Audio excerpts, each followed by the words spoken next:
Good evening there, everybody. What is happening? Hopefully, y'all are having a wonderful day today.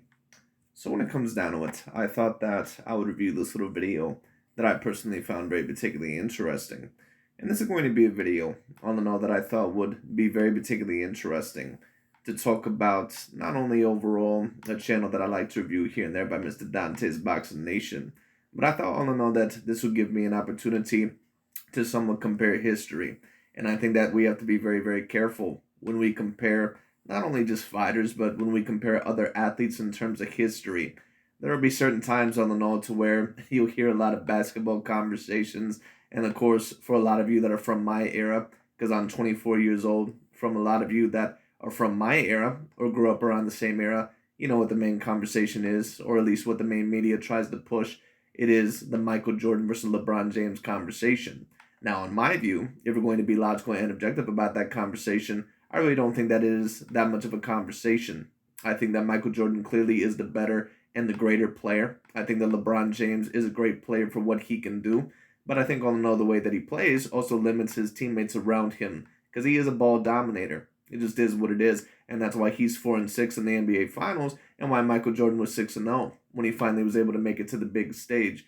But anyways, not even just that debate, but if you watch my tennis videos, you know that oftentimes I would debate that in my view, Novak Djokovic is probably, in my view, the greatest all-around player that I have seen, at least when it comes to the men's tournament. Now, Rafael Nadal could be debated there, but of course you know that Nadal and Federer, at least if you're around the tennis world, you know that they're the much more favorable picks because they're much more popular within the media because they've been around, in my view, at least for a dominant stretch, for a bit longer. Anyways, when it comes down to my point being is this, we do have to take a look at things logically and objectively. And I'm sure that you've always heard an argument to where people have always tried to compare a current athlete maybe to an older one, and maybe they'll say something that in my view is a little bit ridiculous. They may say something like, oh, well, Floyd Mayweather Jr. couldn't hold Sugar Ray Leonard's jockstrap or something like that. If those two fought, Sugar Ray Leonard would completely beat up Floyd Mayweather Jr. And, if that's your opinion, that's your opinion. But in my opinion, both of those fighters are all-time great fighters. Both of those fighters are within, the top 10 pound for pound of all time, at least debatably in my view.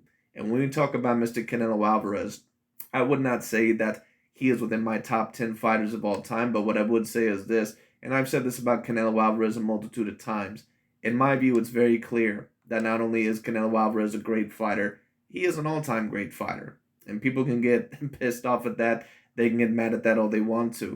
But I don't think that there's really any sense of denying it. I really don't think that it is that big of a deal to call Canelo Alvarez an all-time great fighter because I just think that he is.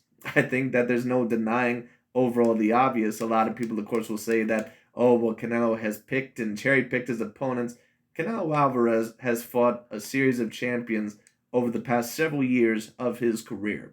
Now, whether all in all, I believe that every single one of those champions has always been on the A grade level, that can be up for debate. But at the end of the day, Canelo Alvarez has been one of the few boxers, at least in current boxing history, that has fought repeated champion after champion after champion after champion. A certain amount of them being at the best point in their career, or a certain amount of them being undefeated. And people can complain about that all they want to, but those are just the facts of the situation. Now, would I want to see the Jamal Charlo and David Benavidez fights just as much as everybody else? Yes, but I think that those fights will happen eventually. Well, of course, Canelo, he has recently stated that he does not want to face any Mexican fighters. That could include Mr. David Benavidez. What I will say about Canelo Alvarez is this: if he plans on doing that going forward, that is not going to work with David Benavidez, at least not with the people that may be able to work with Gilberto Zurdo Ramirez because he is from Mexico. And on top of that, you're out of his weight class, or at least his primary weight class. Gilberto Zurdo Ramirez is pretty much a natural light heavyweight. But that's not going to work for David Benavidez. Canelo Alvarez is eventually going to have to face him, whether his intention is to avoid David Benavidez or not. I usually overall do not believe that Canelo is avoiding the top of the line fighters because he has shown me in the past that he usually is willing to fight the top of the line fighters. I just think that his main focus right now is excuse me, is a Dimitri Bivol rematch, and on top of that, possibly unifying that of the 175-pound division. And I think that maybe if he loses that Dimitri Bivol rematch, then more than likely he is going to go after Jamal Charlo and David Benavidez. I certainly do believe that eventually he will go after Jamal Charlo. But David Benavidez is a question once again. If Canelo Alvarez thinks that he can overall just say that he's not going to fight David Benavidez because he wants to give respect to Mexican fighters, once again, that might work with Gilberto Zerto Ramirez. That is not going to work with David Benavidez. You are going to have to fight him. He's in your weight division at 168 pounds. And at the end of the day, you are going to have to prove yourself against him. But listen, at the end of the day, Canelo Alvarez, in my view, he is an all-time great fighter. I don't think that there is any debate about that once again, and I've already stated this a multitude of times. Canelo has beaten fighters like Danny Jacobs when he was a champion. He defeated Erislandy Lara when he was at the best point in his career. He defeated Austin Trout when he was at the best point in his career. He defeated Miguel Cotto at a very decent point in his career. He defeated Sergey Kovalev when he overall became a second-time champion. Now, do I believe that he was a little bit wore down? Yes, but there's a lot of fighters that have fought somewhat of wore down fighters, but were still at a decently competitive point in their career. Like when Floyd Mayweather Jr. fought Oscar De La Hoya. Oscar was not the same as the 90s or even a little bit before then. He had already been knocked out, I believe, once or twice, at that point in time in his career. Or excuse me, only once, because I believe he'd been knocked out by Bernard Hopkins. And speaking of Mr. Bernard Hopkins, Mr. Oscar De La Hoya, and this is the main reason why I did this video, because Oscar De La Hoya said something to where I believe he said something along the lines of Canelo cannot even hold the jockstrap of Mr. Bernard Hopkins. And do I agree with that statement? No, I do not. And I'm just going to state this, and a lot of people may disagree with me, but it is what it is. Bernard Hopkins, in my view, out of any other fighter that is talked about, he might be the most overrated all-time great fighter or great fighter that I personally have ever seen in terms of top-tier lists. For whatever reason, whenever I see top 10 pound-for-pound boxing lists of all time, somehow this dude always makes it on the list. And don't get me wrong, he was a decently great fighter. But when we really talk about his 50-50 fights, and I'm not talking about Oscar De La Hoya and Felix Tito Trinidad, where he could have been a damn light heavyweight against those guys. I'm not talking about those type of fights. Now, I give him a lot of credit for this Felix Tito Trinidad fight. But at the end of the day, that's kind of like Dimitri Bivol win over Canelo Alvarez. It still counts, but if that's the biggest win of your career, then there's an issue, especially if you can beat some of the guys that are similar in size to you. When he fought against a prime Roy Jones Jr., he was not able to beat him. Now, of course, one could say that, Bernard Hopkins, that he was not as, at his peak at the time, and that would be a fair statement. But he also lost to Jermaine Taylor fights. He also lost the Chad Dawson fight. He also ended up losing to Joe Calzaghe. So it just is what it is. Now, of course, Bernard Hopkins does get often the excuse a lot of the times of, oh, well, he was older. And he certainly was older. He was 40-something years old for some of those fights, maybe even in his mid-40s or early 40s for some of those fights. But once again, we have to take a look and see how everyone ages. Now, if you take a look at Gennady Golovkin in the last Canelo Alvarez fight, it was very clear that he was a shell of himself. If you take a look at Sugar Ray Leonard when he got knocked out against Hector Macho Camacho, it was very clear that he was a shell of himself. When you take a look all in all at Manny Pacquiao against Yordenis Ugas, he still had a little bit of the athleticism, but you could tell that he was pretty much a shell of himself. When Bernard Hopkins fought people like Chad Dawson and Joe Calzaghe, he was still considered, coming off of those fights, as one of the top 10, maybe even top 5 best pound-for-pound fighters in the world. So no, Bernard Hopkins, in my view, does not get the, oh, he was in his 40s excuse, because it was very clear that, all in all, he had a decent chance to win some of those bigger fights. He just was not able to do it. So Bernard Hopkins, in my view, great fighter, maybe even an all-time great fighter. Top 10, top 20 of all time? No, he is not. And now, that brings up the other conversation that I find very particularly interesting. Who do I believe is personally the greater fighter between that of a Bernard Hopkins and a Canelo Alvarez? Well, in my opinion, they're pretty much on the same level. And in fact, one could argue that Canelo Alvarez has decently, or what I'll say is this, you could debatably say that Canelo Alvarez has already passed Bernard Hopkins. Because one thing I'll say about Canelo Alvarez is this, besides the Dimitri Bivol and Floyd Mayweather Jr. losses, and if we really take into context those type of losses, now don't get me wrong, all right, he did end up losing those fights, and one could say that he could have put on better performances. But when we talk about Bernard Hopkins losing his fights, a lot of those fights were 50-50 fights. The fights that Canelo Alvarez lost, one could debate against Floyd Mayweather Jr., that not only was he the best of his generation, but many would debate Floyd Mayweather Jr. as the most complete and the greatest fighter of all time in boxing history. And when he lost to Dimitri Bivol, he was outsized, at least debatably, about 1 to 1.5 times the size from Dimitri Bivol. When Bernard Hopkins lost his fights, he was never outsized in his career. Never. Now, the losses that I would say that I would not count really in Bernard Hopkins' career, or that I'll give him a little bit of leeway on, was against Sergey Kovalev and Joe Smith, because at the time, he clearly, I thought, was slowing down as a fighter. And he was in his late 40s at the time. But when he was in his early 40s, when it came down to it, he was still looked at as one of the top 5 pound-for-pound fighters in the world. And he lost the majority of his big fights. But anyways, we're going to see what Mr. Dante's Boxing Nation has to say. Let's tune in. To me, pound for pound is a different era of pound for pounds. A resume that you need to be considered pound for pound. Sometimes somebody say it's because you got all the belts. Somebody say because you won for so many years. A guy that can box either way, 5, 6, 7, 8, many styles. You can go backwards, you can go forwards. The Ray Robinson, the great fights that he fought where he had to back up to beat you. He had to reverse his car to get through Manhattan. I mean, sometimes you're gonna have to back up and go right or go left. Sometimes you might have to just go forward. All around style, all around fighter. They normally last longer because we know. I would agree. And the reason all in all why all-around fighters or all-around athletes last longer is because they're usually the most intelligent. And that's why Canelo Alvarez has been so dominant over the past several years.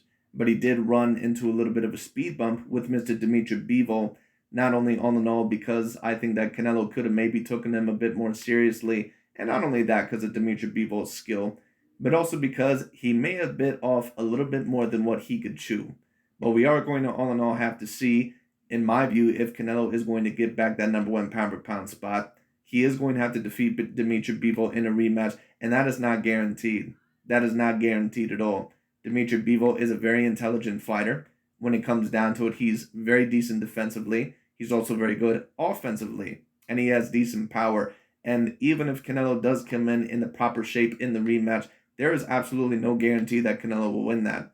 In fact, most people, possibly even including myself, may favor Dimitri Bivol in that rematch just because of the confidence, all in all, and the size that Dimitri Bivol now will probably have over Canelo. But if anyone could potentially prove me wrong or overall win in the rematch, it probably would be Mr. Canelo, because I do believe that he is a phenomenal fighter. When to change lanes on you. We know that quick, this ain't working. What worked for the 80% of guys you fought is not working now. And it's not the first round. Obviously, you ain't going to throw the towel in just on the first round. But it comes a time where the corner can't even let you know when it's time. That's the experience. That's how you treat yourself, temple. And now you take all these things and you take them into 35 and up. I can't. My toes. Turns out, it is hard walking a mile in someone else's shoes. And it turns out To 35 and up. Bernard was dropping some straight jewels of the sweet science right there. Dante's Boxing Nation, what's going on, guys? So clearly Bernard Hopkins was talking about Canelo Alvarez in that clip when he said, some people will say you're pound for pound the best fighter in the world because you have all the belts. Or maybe because you've been winning for a long time. And then B-Hop, Well, actually, I'm not really sure who Bernard Hopkins was specifically talking about here. And I'm not really sure when this interview popped up. I assume that it's recently. But he could have been talking about a multitude of fighters. He may have just really been talking about anyone. And one thing that I noticed that Bernard Hopkins brought up was having all the belts. And I think that that is a very important point. Because a lot of people with these most recent fighters, they're going to say, well, I believe that this so-and-so fighter is better than this fighter that fought 20-some years ago because they were never undisputed. It's kind of like basketball. If you take a look at basketball today, there's so many players that because of the pace and also because of certain metrics and statistics that they clearly look after. And LeBron James, in my view, has been a big part of, doing this. So many basketball players will try to get triple doubles today. Like Russell Westbrook, he's averaged a triple double, I believe, for 3 or 4, maybe even 5 separate seasons. But would I ever put him in terms of the all-time greats as Michael Jordan and some of those other guys? No, he wouldn't even make my top 30 or probably not even top 40 NBA players of all time. Because what he is a regular season player. And then when he makes the playoffs, he's always usually going to go out in the first round. It just is what it is. Now, boxing, of course, you can still have all-time great fighters that have unified a division. But does that mean, in my view, that, let's say, if Terence Bud Crawford, just because he unified 140 pounds, well, Floyd Mayweather Jr. never unified a division completely, so Terence Bud Crawford, in my view, has to be above Floyd Mayweather Jr.? Well, you can make that point if you want to, but I don't think that is necessarily the best of points. At the end of the day, what's going to put you in the talks as the greatest of all time, or at least in that top 10, top 20 discussion, is the people that you beat. And that's why Canelo, in my view, gets such a high amount of respect from me. Because when I've taken a look at Canelo Alvarez's resume, there's not a lot of other fighters that can do what he do. Do what he does. That can do what he, can do. That's what I meant to say. But at the end of the day, Canelo, once again, when you take a look at his list of opponents, it does not lie. Danny Jacobs, Araceli Lara, Miguel Cotto, Billy Joe Saunders, Caleb Plant, Callum Smith, Austin Trout, all in all, Sergey Kovalev. And there may even be a couple of others, Gennady Golovkin. So the man has beaten a lot of very decent champions and fighters. And that's not even bringing up certain fighters like that of a Julio Cesar Chavez Jr. if you wanted to bring him up, and maybe like that of someone else like an Amir Khan. I don't know if I'll bring up Amir Khan because Amir Khan clearly was the lighter fighter of the two, and in my opinion, Amir Khan really wasn't ever an A-grade fighter, but, you could bring up all those other names that I just mentioned. Now, in my view, if Canelo is going to continue his climb, is he going to have to defeat Dimitri Bivol in a rematch? Yes, he will. If he's going to be debatably in that number one pound-for-pound conversation, he is going to have to defeat Dimitri Bivol in a rematch, period, point blank. Because in my view, defeating Jamal Charlo and David Benavidez is just not enough. It's not that they're not A-grade fighters, but they're not on the same caliber as what a Dimitri Bivol is. Not only are they not his size, they don't have his athleticism, and they don't have his boxing IQ. So Canelo, even though he is the smaller of opponents, he is going to have to try his best to win that fight.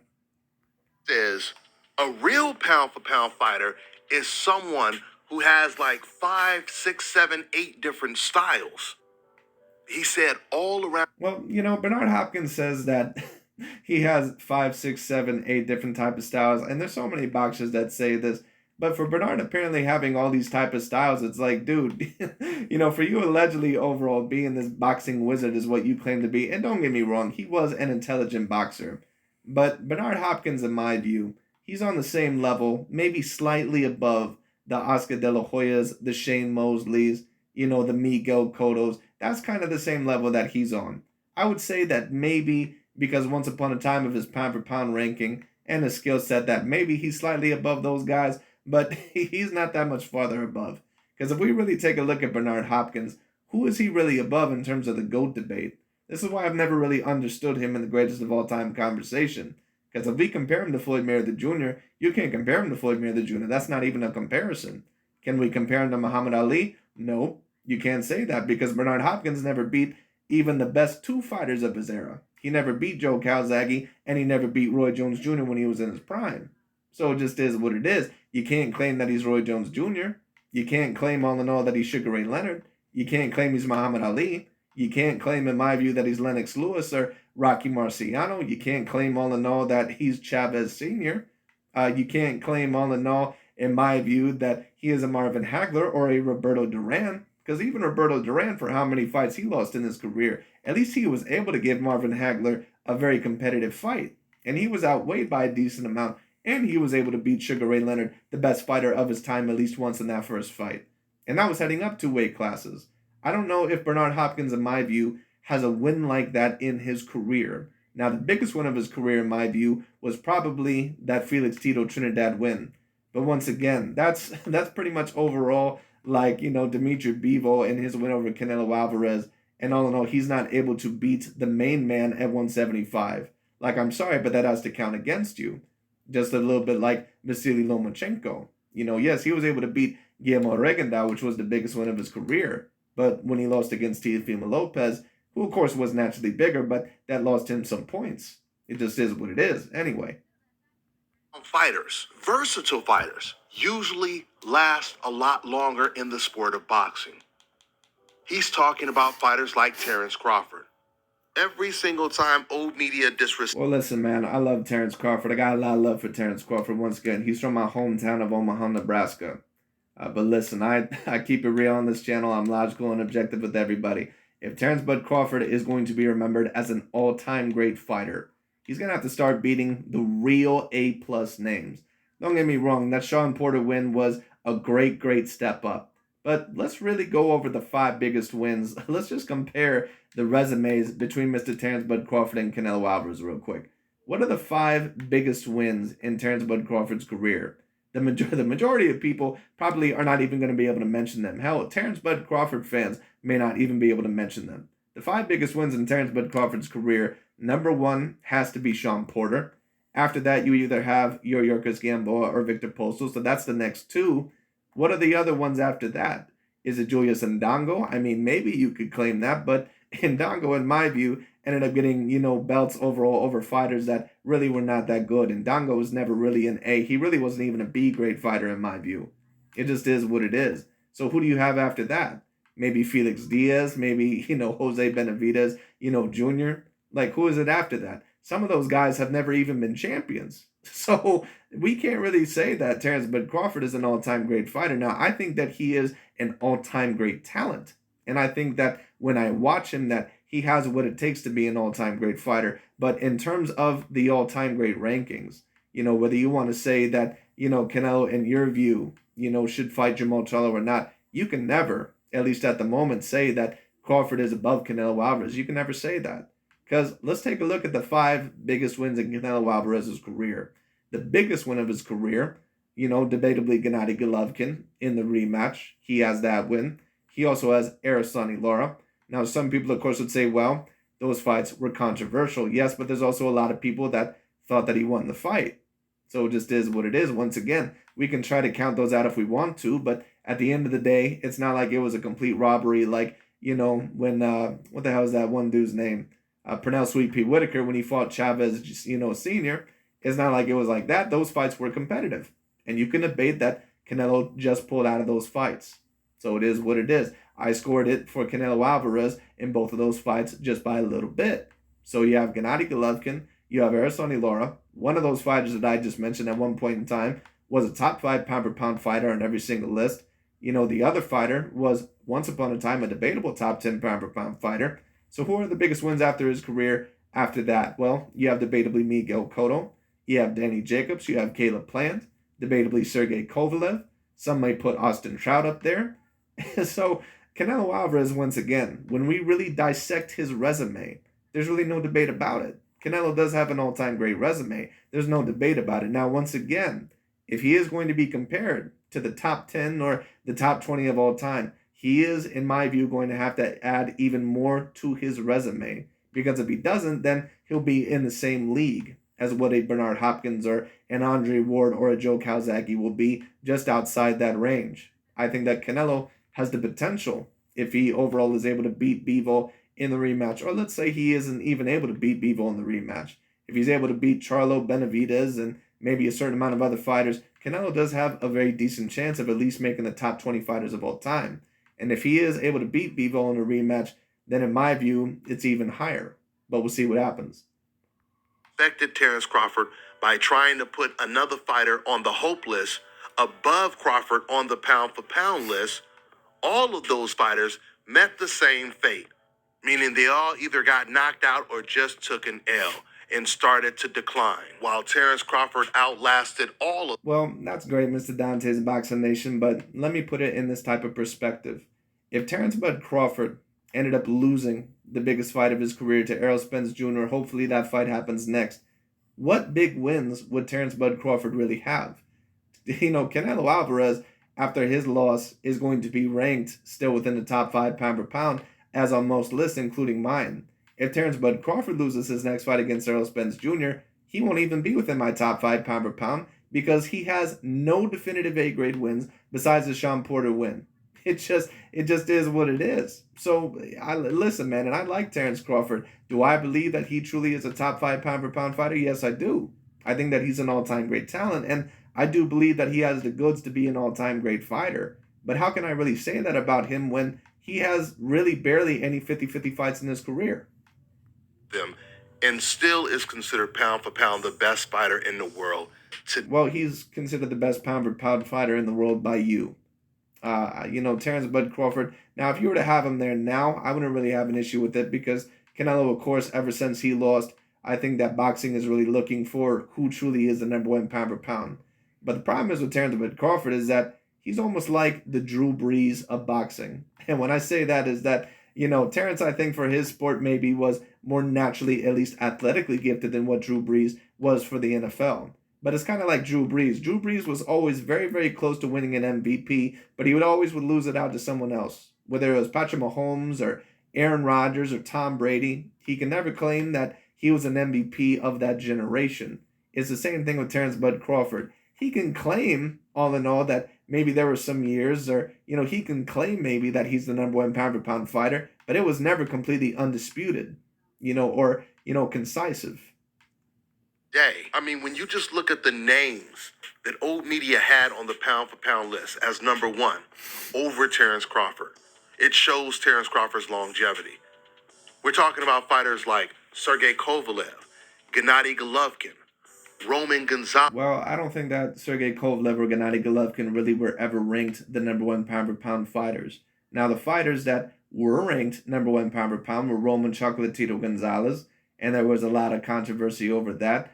You also had Vasily Lomachenko, and then you had Canelo Alvarez. Because when Sergey Kovalev and Gennady Golovkin, when they were looked at as top pound for pound fighters, Terence, I believe, still was at 135 or doing business at 140. So I like Terence and all, but I don't even think all in all that some of Terence's biggest fans would argue that at that point in time that he was at least a 100% definitive number 1 pound for pound fighter. Because if you're talking about Sergey Kovalev, then you would have to say all in all that Terence Bud Crawford was over your boy Andre Ward. And I don't think that I can put Terence Bud Crawford logically over Andre Ward at the time, who had won against Sergey Kovalev, and on top of that beat a multitude of decently big names at 168 pounds. So there goes DontesBoxingNation once again being disingenuous. But anyway. Lomachenko, Canelo, and even Inoue. That is what a true pound for pound. Well, in my view, Inoue, when it comes down to it, and I've always stated this, he never has really had a conversation in the number 1 pound for pound spot. In my view, he really doesn't even have a conversation in the top 5. And a lot of people will disagree with me on that. I've had a couple people go back and forth. Listen to me, it's just like this. If you're within my top 5 pound for pound, you have debatably a multitude of A-grade wins. I don't even think Inoue has won. At least, definitively. But anyway. Fighter does. And that's exactly what Bernard Hopkins was saying. Now, when it comes to Bernard Hopkins indirectly talking about Canelo Alvarez, of course, he wasn't going to say Canelo Alvarez's name directly because for some reason, Well, once again, I'm not really sure if Bernard Hopkins, all in all, was specifically talking about Canelo or if he was just talking about what it means to be a number 1 pound for pound fighter. In my view, I don't think Bernard ever would have been number 1 pound for pound on my list, but it just is what it is. Black fighters, they feel like criticizing Canelo Alvarez is like violence. And other fighters that we can also compare Bernard Hopkins to, that he's not above Manny Pacquiao. He certainly cannot be above Manny Pacquiao because Manny Pacquiao was able to win the majority of his big fights. Now, he did end up having several losses in his career, but a lot of those he also avenged, or he clearly, all in all, was not as good of a fighter early on in his career as what he was later on. Bernard Hopkins, when he was at his most experienced, still would lose some of the bigger fights in his career. So that's why Bernard Hopkins cannot be compared on the same level as some of those other fighters. One of the what Bernard Hopkins is, in my view, he's in the same debate as a Tommy Hearns. That's where he is. Commandments. But Oscar De La Hoya, and in my view, Canelo Alvarez is greater than a Tommy Hearns. Wasn't afraid at all to say what Bernard Hopkins should have been saying. So Oscar basically said to B-Hop, don't worry, champ. I got this one. I'ma say it for you. So Oscar De La Hoya came. Well, listen, there's no offense against Oscar De La Hoya, who also is another fighter that Canelo Alvarez is greater than, by the way. And I've had certain people overall go back and forth with me on it, and I'm sure that if I ever debated Dante's Boxing Nation, he certainly would go back and forth with me on it. You know, it's so funny that when it comes to another fighter that they tend to like, you know, I'm sure even if people were to say something about Terence Crawford, Dante would probably try to debate with you overall hand and foot that Oscar overall was not as good as Terence Crawford. But when it comes to Canelo Alvarez, someone that has a proven resume, he'll try to tell you that, you know, Canelo Alvarez doesn't even stack up to Eric Morales and Marco Antonio Barrera. That doesn't make any sense because those fighters were never, ever, ever, you know, usually the winners of the biggest fights of their career. Now, Canelo, of course, has 2 losses in his career. And you can debate that there's certain fighters or certain fights that he should have took that he has not taken yet. But at the end of the day, we have to give Canelo Alvarez a lot of props.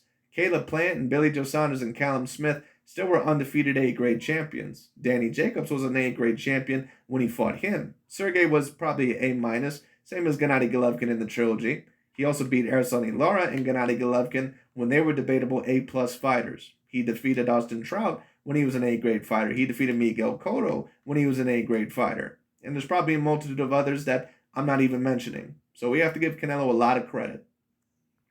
And he said the truth is. And certain people on the know that might try to overall, you know, debate my point, and they may say, well, I disagree with your point about that because Oscar was able to beat Chavez and he was able to beat Pernell Sweet Pea Whitaker.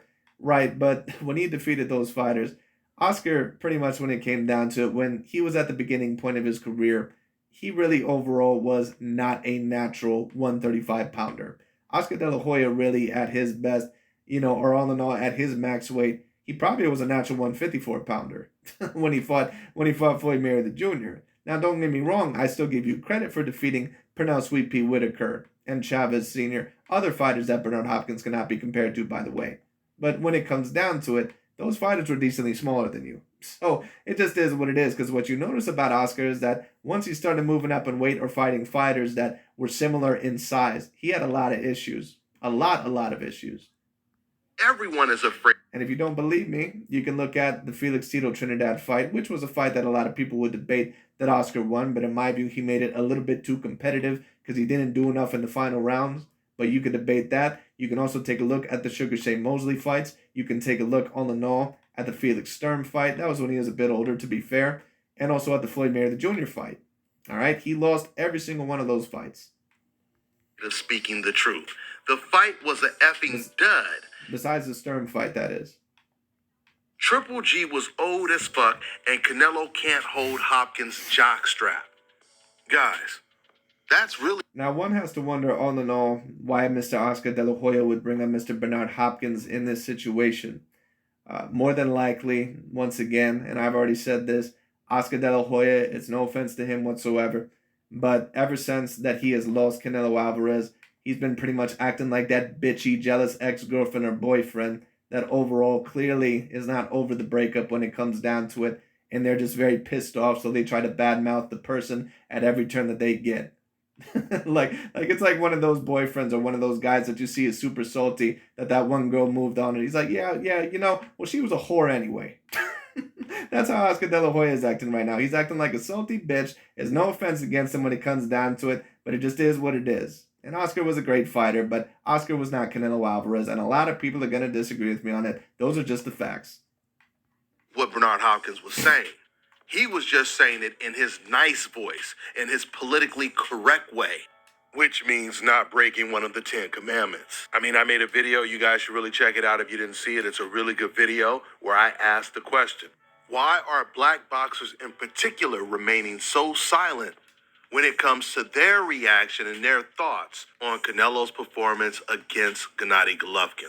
Because everyone else that wasn't black... Well, I don't really think that the performance by Canelo, in my view, was really that bad. In fact, I didn't think that it was a bad performance at all. Now, if you want to maybe state that it could have been better, then, you know, you can maybe state that. But let's also keep in mind that certain times, all in all, when certain people, especially of the similar demographic, you know, so most Latino fighters in this situation, they criticize Canelo Alvarez very harshly. Because I think the way that they look at it is that if you're going to defeat Dimitri Bivol in a rematch or regain that number 1 pound-for-pound spot, You got to do better than that. And from that perspective, I do agree to a degree. Now, I thought that Canelo looked much better in this fight than what he did in the Dimitri Bivol rematch. And that's pretty much all I was looking for because, once again, you never know how a fighter's confidence is going to be after a bad loss like that one. Now, will Canelo, in my view, have to be even better than what he was, against Bivol in a rematch, than what he was against Gennady Golovkin? Yes, he will. But once again, for the circumstances, I certainly did not think that, what was happening was bad by any means. They were all criticizing Canelo's performance, from Oscar De La Hoya to Roberto Duran to Teddy Atlas to Julio Cesar Chavez. And the list. Well, listen, there's no offense against Teddy Atlas and and overall Oscar De La Hoya, but, can we really trust what they say when it comes to Canelo? Now, to be fair, they were not the only ones that criticized Canelo Alvarez's performance. But whenever it comes to Oscar, especially at the current moment in time, and whenever it comes to Teddy Atlas, and whenever it comes to a conversation about Canelo, we all know that more than likely they're not going to have nice things to say. That's just the bottom line. That's like asking Shannon Sharp an opinion about Michael Jordan. It ain't going to be nice. Just goes on and on and on. But it was funny because I noticed there were Canelo Alvarez fans in my comment section. They were saying, oh, well, the reason why blacks are not saying anything because they're trying to get a fight with Canelo. And then they also use the excuse. Well, listen, in my view, there's a lot of black fighters around boxing, and they could be afraid of the criticism, but I think that they also have a great amount of respect for Canelo Alvarez, because I think that they see that he has great ability, and that's why you've had so many great boxers, or decent boxers, give credit to Canelo. You've had overall Mr. Errol Spence Jr., Jamel Charlo. You've had Devin Haney. You've had Shakur Stevenson. You've had all those fighters give a great amount of credit to Mr. Canelo Alvarez. Devin Haney, Gervonta Tank Davis. Overall, decent fighters know another decent fighter when they see one. And Dante's just pissed off because it's going to make it even harder to promote his message when overall his own demographic is promoting Canelo Alvarez in a better light. Now, don't get me wrong. Are there some fighters that are probably afraid of the racial comeback that may come back at them if they say anything negative? Sure, you can argue that.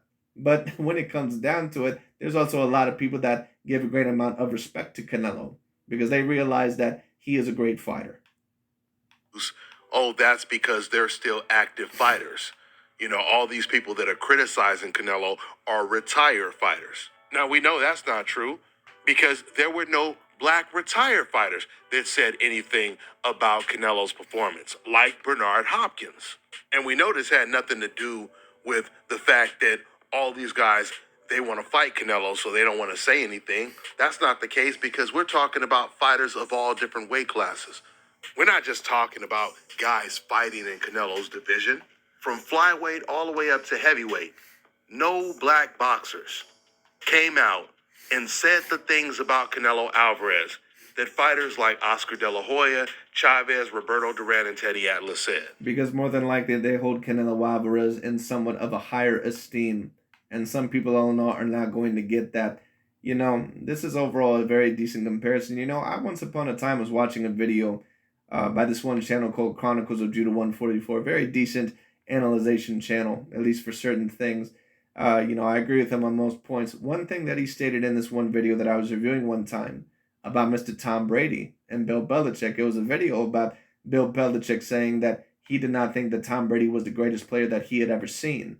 When it came down to it, and what he said is that, well, basically Bill Belichick is like the football father of Tom Brady. He believes that he made Tom Brady. So in his mind, that is probably all in all not the greatest player of all time. Because all in all, your father, at least, is always going to look at you differently than people overall on the outside. So basically, what am I saying here?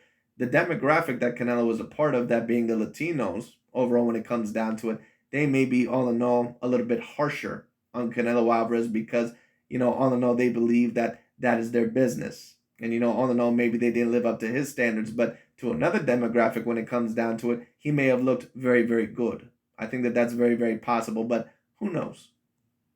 But if you guys missed the video and you want me to elaborate on why these black fighters are not saying anything, check out that video I did, where I titled the video, Why Are Black Boxers Remain... Well, right, but basically what you always try to allege whenever a black boxer gives credit to another fighter of a different demographic, your point always is usually, oh, well, that's just all in all because they're trying to appease the other fan bases. Well, don't get me wrong. There's some times where that is the case, but there's also other times to where, they just hold that fighter in very high esteem. So silent when it comes to the Canelo Golovkin fight. But this is the reason why I got to give Oscar De La Hoya a lot of credit. Because you heard what he said. He said, a lot of people are afraid to tell the truth. Oscar was willing to say something that the whole boxing world already knew and was thinking he was just one of the only people that was willing to just say it. Guys, I told you long time ago when Canelo was still being promoted by Oscar. When Golden Boy was promoting Canelo Alvarez, some of you guys might recall me saying, there's a lot of things that Oscar De La Hoya wants to say about Canelo Alvarez, but he can't say it right now because he's promoting him. And now that Oscar De La Hoya is no longer promoting Canelo Alvarez, the truth is coming to light. Well, Oscar De La Hoya, his version of the truth is coming to light because, once again, Oscar De La Hoya and Canelo Alvarez, at least from Oscar's perspective, it's basically like a breakup. He's like that one bitchy girlfriend or that one overall dude that's very, very salty after the breakup, and he says, you know what, fuck that bitch, she was a whore anyway. That's how Oscar De La Hoya is doing right now. He's that salty-ass girlfriend or that salty-ass boyfriend that still is not over the breakup.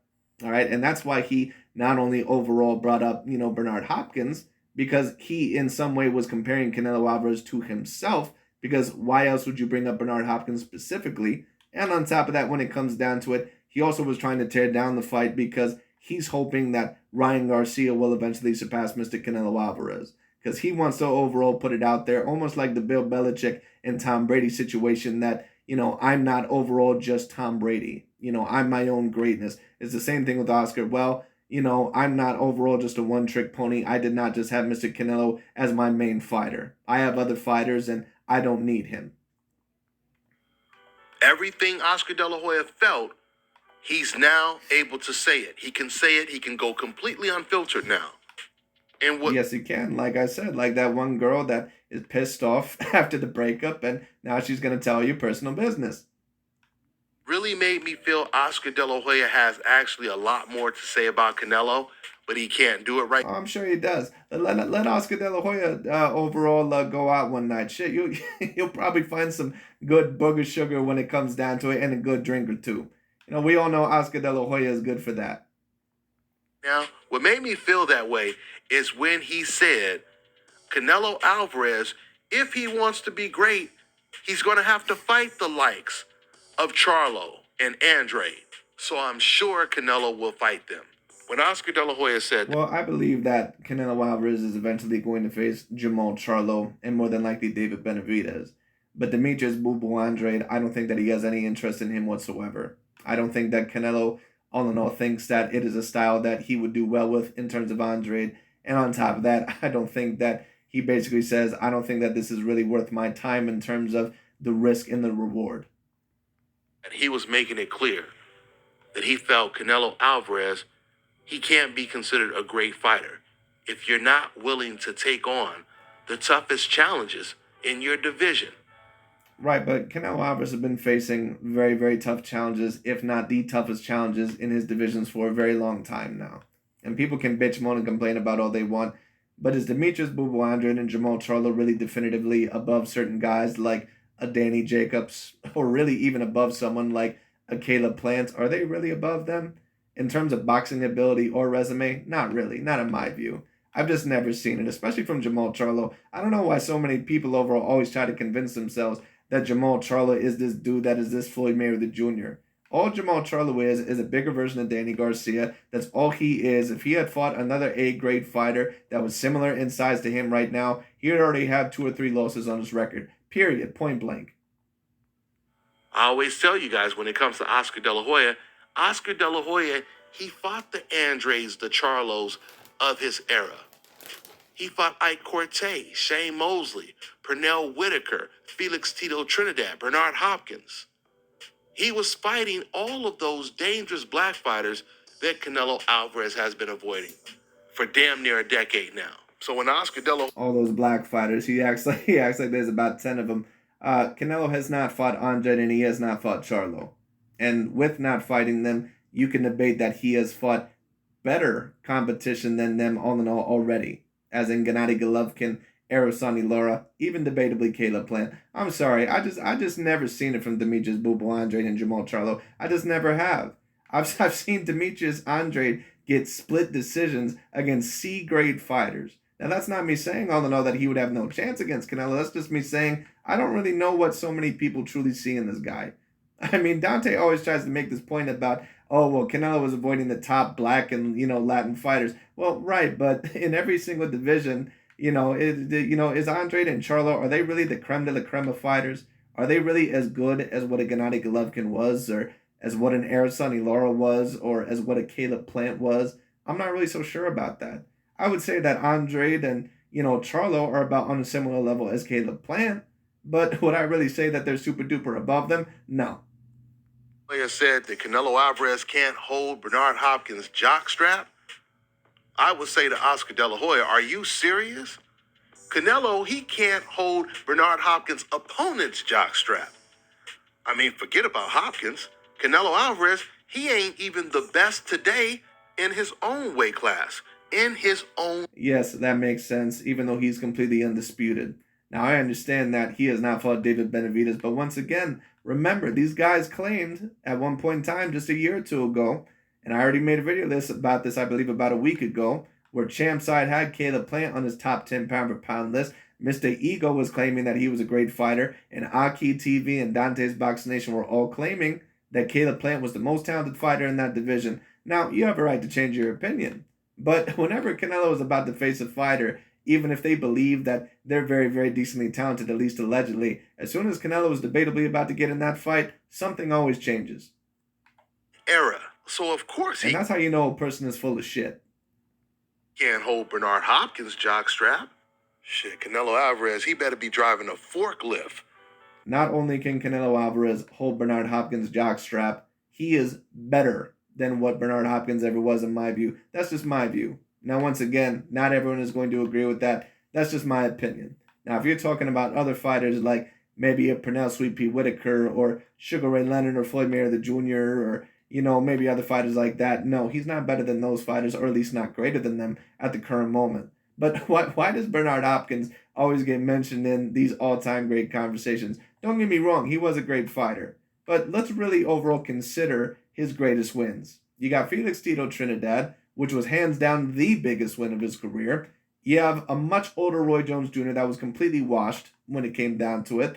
You have overall, I believe, John Pascal, who was a very decent fighter, but he was never really truly a 100% A-grade fighter. You lost to Chad Dawson. You lost to Joe Calzaghe. You beat Kelly Pavlik, who pretty much was the George Kambosos when it came down to it of that day. And what I mean by that is that he was a fighter that, people overall wanted to be an A-grade fighter, but he really wasn't. He also beat Winky Wright, who was a very decent fighter, but also lost some of the bigger fights of his career. Those are pretty much the biggest wins of Bernard Hopkins' career. But when we talk about those once-in-a-lifetime generational fights, Bernard Hopkins has never usually won those fights in his career, unless we're talking about the Felix Tito Trinidad fight, because I'm sorry, I don't count the Oscar De La Hoya win. I just don't count that as a generational fight, because Oscar was so much lighter than you. It just is what it is. To lift Bernard Hopkins' jockstrap.